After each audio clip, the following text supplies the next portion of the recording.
Alors quand on parle d'expatriation, l'une des questions qui revient le plus souvent c'est ok, mais une fois que je me suis cassé de France, comment est-ce que je gagne ma vie?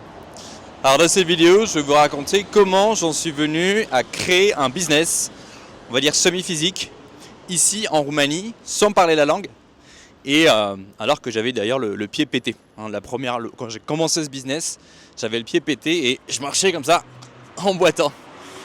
Alors, le business dont je vais vous parler, je vais vous montrer physiquement ce que c'est dans quelques instants. Mais en gros, c'est un business d'arbitrage Airbnb. C'est un business d'Airbnb. Et comment ça fonctionne? En fait, dans ce business, je ne suis pas propriétaire.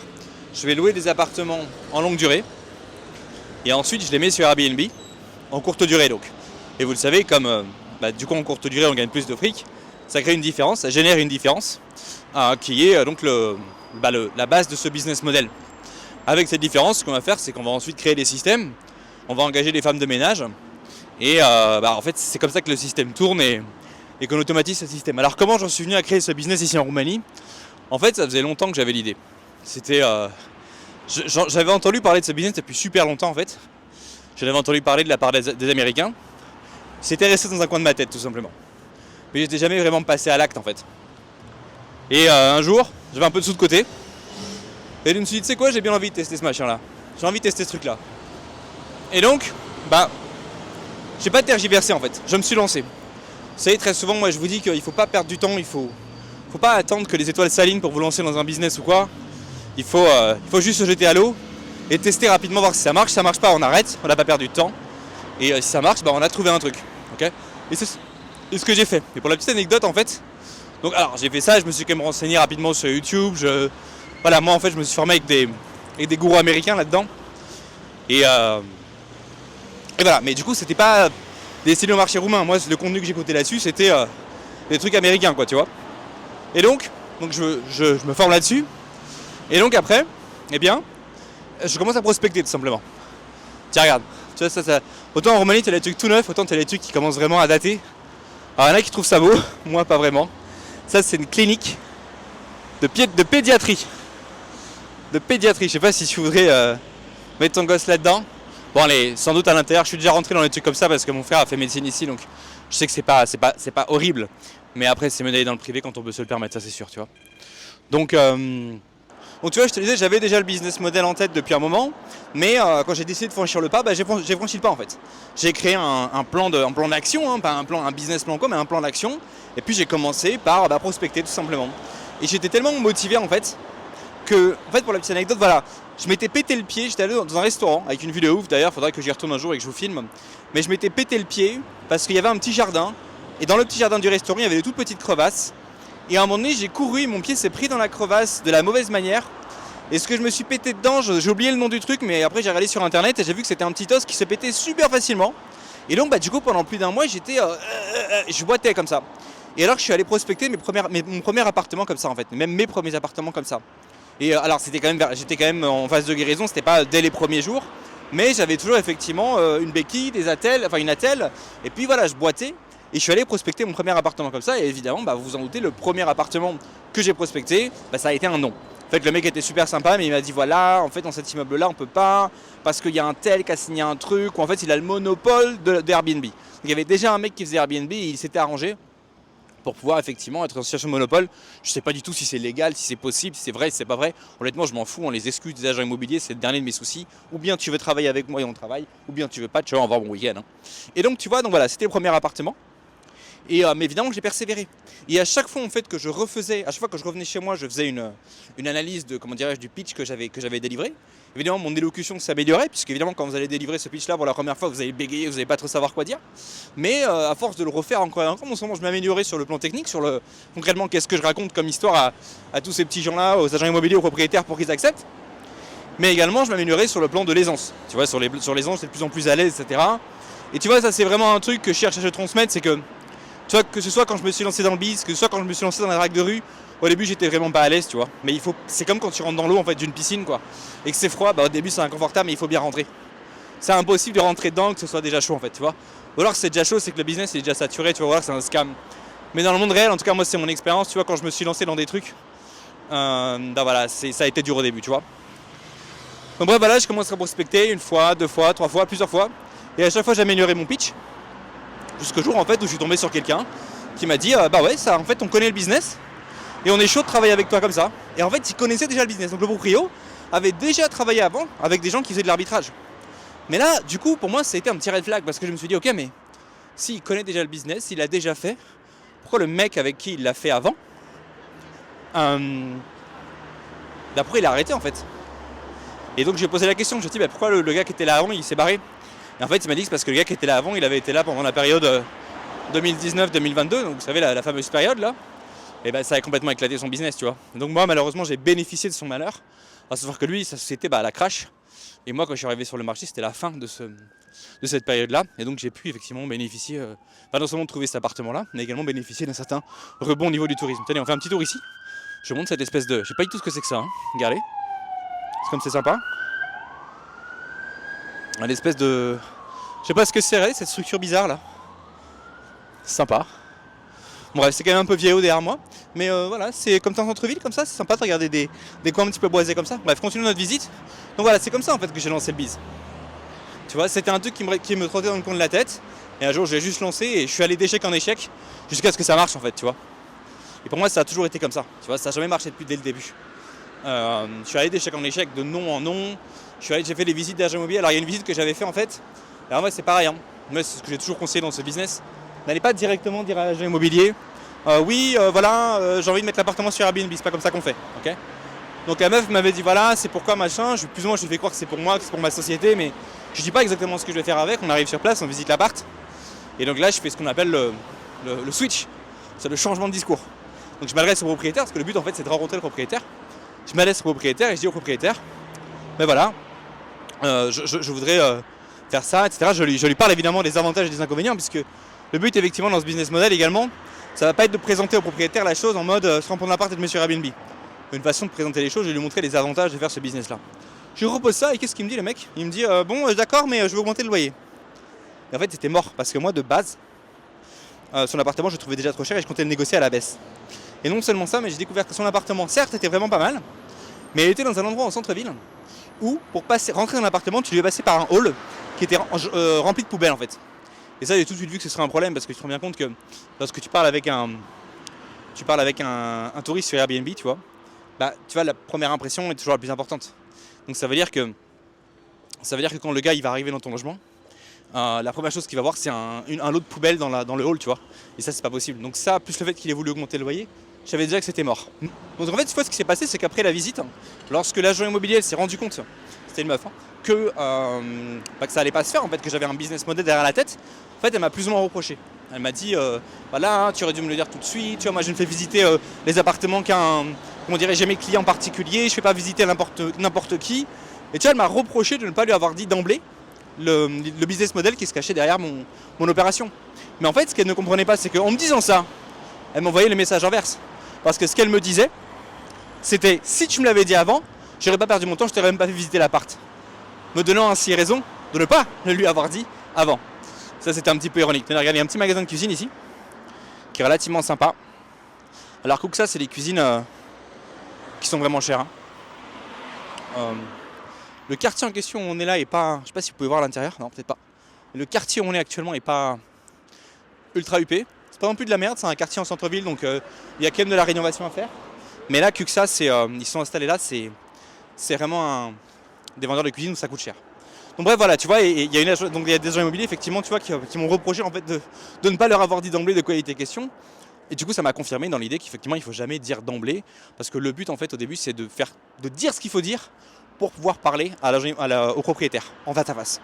Et ensuite, on pitch le propriétaire. On ne pitch jamais de l'agent immobilier, parce que l'agent immobilier, d'ailleurs, en fait, c'est un gatekeeper. C'est un mec qui, fondamentalement, il va être là pour mettre des bâtons dans les roues. Voilà, les amis, donc maintenant, vous avez compris comment j'en suis venu à monter ce business model. Ce que je propose de faire, c'est de vous montrer du coup un appartement que j'ai dans cette rue, dans le coin. Je vais vous montrer un petit peu la gueule qu'il a. Je vais vous dire, on va le commenter un petit peu ensemble. Et puis comme ça, vous allez me dire en commentaire directement ce que vous en pensez. Allez, à tout de suite. Les amis, je vais vous présenter le premier appartement donc, que j'ai pris, le premier propriétaire qui m'a dit oui. C'est un appartement qui, en fait, c'est mon appartement le plus accessible. En termes de budget, c'est un des moins chers parce que c'est un appartement qui se trouve dans de l'ancien, en fait, tout simplement. Donc, je paye un loyer qui est un petit peu moins cher que pour les autres appartements. Et en même temps, évidemment, ça se reflète sur le prix que je mets à la nuit pour Airbnb. Pour mes clients, c'est un de mes appartements, effectivement, les moins chers. Donc, c'est un appartement qui se trouve en centre-ville, près du Grand Parc. Et voilà, et ce que les gens aiment bien, en fait, dans cet appartement, bon, évidemment, c'est le fait que le tarif soit relativement accessible, mais c'est également le fait que, eh bien, ils puissent accéder depuis cet appartement-là, finalement, à toutes les communautés. Donc, les gens qui viennent ici, qui veulent se promener un petit peu à pied, qui veulent vraiment, tu vois, voilà, ne pas être trop loin de la ville, qui veulent, voilà, pouvoir avoir le parc à 5 minutes, la ville à 5-10 minutes à pied, eh bien, ils peuvent simplement venir ici et pour un prix, franchement, défiant toute concurrence. Je pense que c'est un des meilleurs appartements en termes de rapport qualité-prix sur le marché. C'est pour ça qu'il est tout le temps pris. De toute façon, tous mes appartements sont tout le temps pris parce que j'utilise des logiciels spécialisés pour calculer les prix. Mais enfin voilà, donc c'est un appartement effectivement, comme je le dis, hein, c'est loin d'être le plus luxueux. Mais il fait vraiment le taf. J'ai reçu beaucoup de Français ici, de Français qui sont venus ici ou bien pour installer leur gamin à l'université, ou bien pour faire du business, ou bien pour visiter la ville. Mais souvent, effectivement, c'était des parents qui venaient ou bien installer un enfant à l'université, ou bien visiter l'enfant pendant les vacances. Donc j'ai effectivement pas mal de couples de Français, ou de familles de Français ici. J'en ai également eu dans mes autres appartements. Et voilà, dites-moi un petit peu ce que vous en pensez en commentaire. Donc vous avez ici donc un salon avec une hauteur sous plafond quand même assez impressionnante. Hein. Ça, c'est voilà, les appartements un petit peu anciens comme ça ont une grande hauteur sous plafond. Vous avez un canapé effectivement convertible pour que les gens puissent venir à 4. Donc vous imaginez ici, quand vous venez ici dans cet appartement-là à 4, c'est vraiment, au niveau tarif, c'est pas possible d'avoir mieux. Et voilà, vous avez une petite cuisine ici, avec machine à café, comment on appelle ça, chaudière, théière, le truc pour réchauffer l'eau, etc.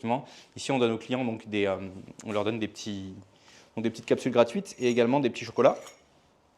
Et puis ici, il y a le sucre, il y a le sel, il y a tout ça.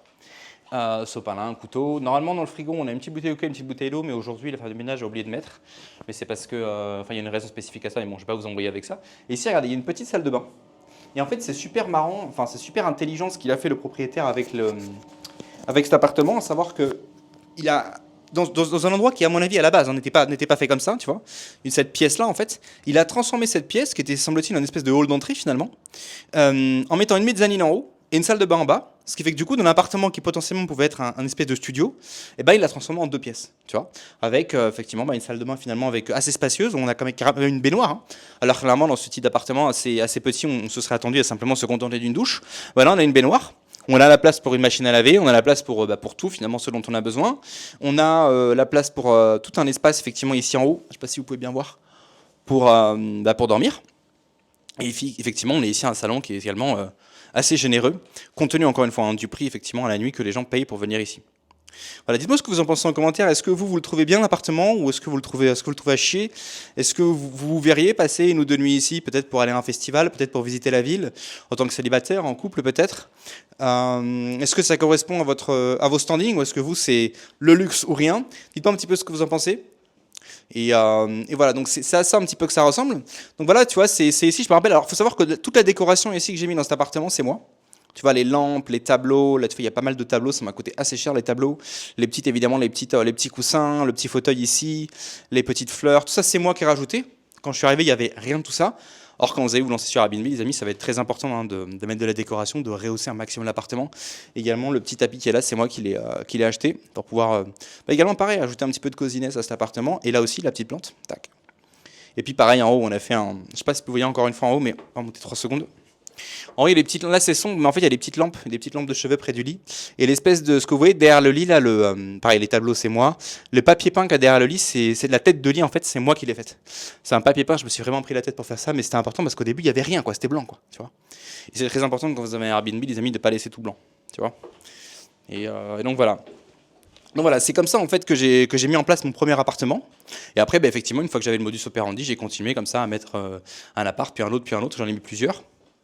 D'ailleurs, pour ceux d'entre vous qui me demandaient, qui voulaient vous lancer dans le business model, sachez que vous pouvez le lancer également en France, hein, comme je vous ai dit. Donc, moi, je me suis formé avec un Américain et sur les groupes Facebook où j'étais, il y avait des mecs qui faisaient dans le monde entier. Donc, pour ceux d'entre vous qui ça intéresse, vous avez un guide gratuit en commentaire, en description, qui s'appelle Lancer un business rentable sur Airbnb en 30 jours. Et je vous explique en gros les grandes étapes pour vous lancer dans ce type de business model si ça vous intéresse. Et voilà, vous pouvez lancer ça en France si vous voulez rester en France, mais également, et c'est à mon avis le plus pertinent, vous pouvez lancer ça quand vous allez vous expatrier. Vous vous expatriez, vous ne savez pas quoi mettre sur place. Toc, vous montez un business comme ça, et ça peut rapidement vous donner un revenu qui est bien suffisant pour vivre sans avoir à travailler. Ou bien vous donner le temps peut-être de monter un business en ligne qui va mettre un petit peu plus de temps, vous donner le temps de trouver du travail sur place, ou peut-être d'apprendre la langue. Après voilà, quand on a un business qui tourne, qui nous rapporte des revenus, on n'a pas forcément envie de devenir salarié, ça c'est bien normal. Mais voilà, ça peut vraiment vous aider si vous arrivez dans une destination à avoir une idée de pouvoir mettre un truc sur pied, vous voyez. Et ce que j'aime bien avec ce business, comme j'ai déjà expliqué, c'est que c'est un business où, moi en fait j'ai essayé plein d'idées de business où ça marchait pas. Et avec ce business, en fait, comme dès la première seconde, on va utiliser des logiciels d'études de marché qui nous montrent directement combien on va gagner, ça permet de complètement économiser du temps. C'est pour ça que je dis souvent que c'est un business qui est 100% garanti. Parce que moi, j'utilise des logiciels qui permettent de voir chaque Airbnb dans toute la ville et de voir les revenus de chaque Airbnb. Donc avant de prendre ces appartements, par exemple, il m'a suffi de regarder dans cette rue les autres Airbnb. J'ai regardé des Airbnb qui avaient à peu près le même standing, j'ai regardé leurs revenus, j'ai comparé au loyer, j'ai vu que c'était rentable. Et du coup, c'est pour ça que j'ai pris le Airbnb. Et à chaque fois que je prends un nouveau Airbnb, je fais pareil. Je prends mon logiciel, je fais l'étude de marché, je regarde la zone en question, je regarde les revenus moyens pour le même type d'appartement en termes de pièces, en termes de standing. Et je sais à l'avance si ça va être rentable ou pas. Et je sais même combien je vais gagner au mois près, puisque ces logiciels-là vous donnent également la saisonnalité. Donc vous savez même, parce qu'en été, ça rapporte beaucoup plus qu'en hiver, bien sûr. Et vous savez donc à l'avance combien vous allez gagner, tu vois. Et c'est pour ça que j'aime bien ce business, parce que c'est un business où tu perds pas de temps. Tu vois, tu perds pas de temps. Si c'est pas rentable, tu le sais dès le début. Si ça va être rentable, tu le sais dès le début. Il te faut 30 jours pour mettre l'appartement. Et dès que tu le mets, tu n'as pas besoin de faire du marketing. C'est l'algorithme d'Airbnb qui fait le marketing pour toi. Dès que tu le mets, en 3 mois, j'ai eu ma première réservation en 3 heures. Mais voilà, en 24 heures, tu auras ta première réservation. Tu vois. C'est vraiment un business où tu ne perds pas de temps et où tu as des garanties. Alors peut-être que pour toi, ça ne va pas être rentable là où tu es. D'accord, mais à ce moment-là, au moins, tu le sauras dès le premier jour. Tu n'auras pas de temps à perdre. Tu vois, donc moi, c'est vraiment ça qui m'a séduit aussi dans ce business model. Et c'est pour ça que j'en parle assez souvent. Voilà les amis, on va clore là-dessus, je vais sortir de l'appartement. Donc mettez-moi en commentaire ce que vous avez pensé de ce petit appartement. Comment vous sentez l'ambiance là-dedans? Est-ce que vous sentez qu'elle est plutôt bien? Est-ce que vous trouvez que c'est, je sais pas, vétuste, ancien, cosy, chaleureux, sympa, douillet, mignon, charmant, typique? Je sais pas comment vous le décririez l'appartement, et est-ce que vous verriez vous peut-être passer une nuit ou deux ici ou une semaine? Dites-moi ce que vous en pensez, et dites-moi aussi ce que vous pensez du business model, et voilà, du coup je vais faire un apport, je vais ressortir dans la rue, et je vous reprends tout de suite après. Voilà les amis qui conclut cette vidéo. Donc vous savez maintenant comment j'ai fait pour monter un business sans parler la langue et en boitant en Roumanie après m'être expatrié. Voilà, le conseil que je voudrais vous donner les amis, si vous voulez vous lancer là-dedans, c'est vraiment de ne pas attendre, de ne pas hésiter 150 ans. Vous avez une idée, vous avez un plan, juste mettez-le en action. Mettez-le en action et voyez ce que ça donne. Lancez-vous à l'eau. Très important de passer à l'action, de créer du momentum, les amis, de tester beaucoup de choses rapidement. Et quand ça mord, vous doublez votre mise sur ce qui mord. Quand ça marche pas, vous passez à la suite. Parce que si vous passez, les amis, vous passez votre vie en fait à attendre et à espérer et à hésiter en fait, la vie passe très vite. Ok. Moi pour ce business, quand je me suis lancé, comme je l'ai dit, j'y connaissais pas grand chose, je me suis juste lancé. Ok. Alors oui, j'ai subi des erreurs, j'ai eu des difficultés, j'ai eu des bégaiements, j'ai eu des périodes de doute, oula, il y a l'ambulance qui passe là. J'ai eu des périodes de doute, j'ai eu comme je l'ai dit, un peu des espèces de clash avec pas avec les propriétaires mais avec les agents immobiliers. Ça n'a pas tout de suite été facile. Mais après, une fois que c'est lancé, encore une fois que vous avez les process, vous avez les méthodes. Et pour ceux d'entre vous qui voulaient les méthodes, vous téléchargez mon guide gratuit qui est en description. Une fois que vous avez les process et les méthodes, il suffit de lancer la machine. Après, il faut sortir de chez soi, il faut passer des coups de fil, il faut accepter des fois d'avoir des rejets. Okay, mais c'est comme ça dans tout business les amis. Finalement un business c'est une aventure où vous allez demander aux gens de vous donner de l'argent. Il y a des gens qui vont vous dire non tout simplement. Tu vois. Voilà, si vous avez apprécié cette vidéo les amis, si vous kiffez mes vidéos sur l'expatriation en Roumanie et sur le business bien sûr, mettez un petit commentaire, mettez un petit like pour me soutenir, abonnez-vous à la chaîne. Et pour ceux d'entre vous qui voulez vous expatrier ou bien vous lancer dans un business similaire, simplement allez chercher les ressources gratuites que je mets à votre disposition en description. Vous mettez juste votre email, vous cliquez sur OK et vous allez recevoir ça tout de suite. Je vous souhaite une très bonne journée, merci d'avoir écouté cette vidéo, surtout demain pour un nouvel épisode sur Impérial Digital. Ciao les amis.